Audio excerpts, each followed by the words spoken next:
There are two possible reasons why your dog may not be coming to you when called.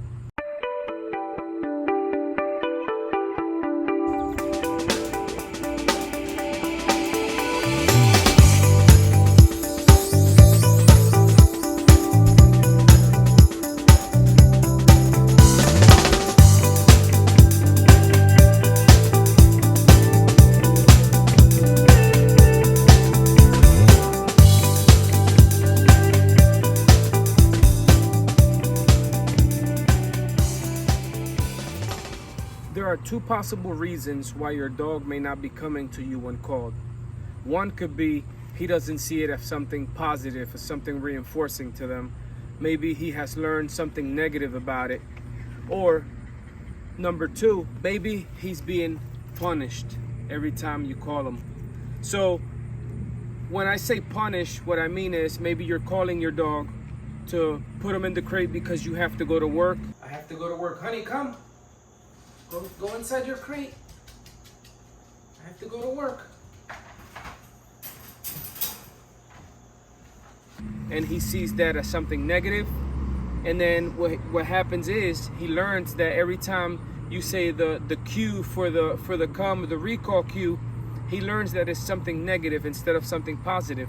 So there's ways to change that in dog training. So basically what you want to do is you want to counter condition the behavior of from negative to positive.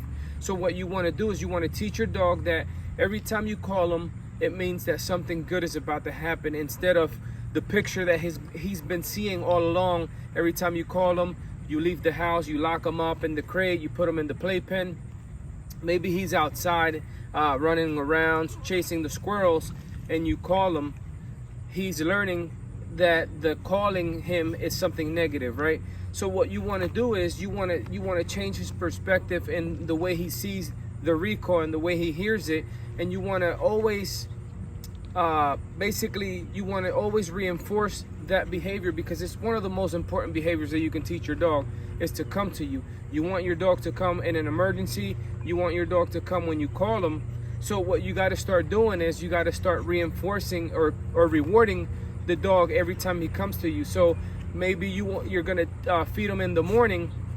You're gonna say Fido, here, or come, whatever the cue may be, and you're gonna feed him the food, right? That's something positive. So now it's starting to change, to shift his perspective on how he sees the recall, right? Maybe you want to call him in the afternoon where you're gonna feed him again, and it maybe have the bowl ready in your hand instead of putting it down, and then hand feed him. Say Fido or whatever your dog name is, and feed him.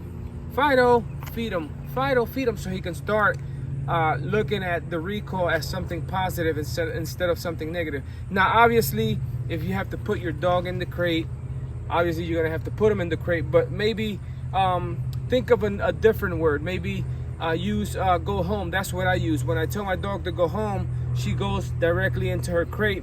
Go home. Good girl.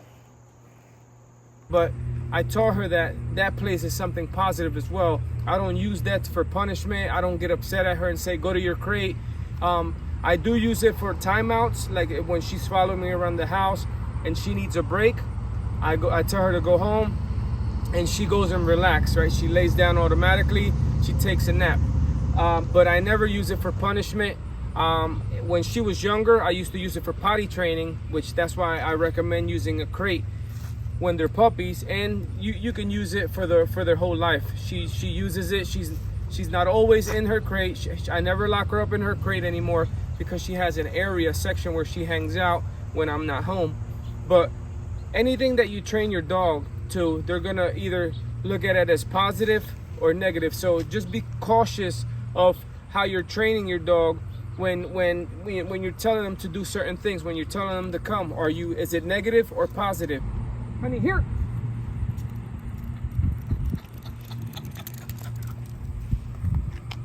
Good.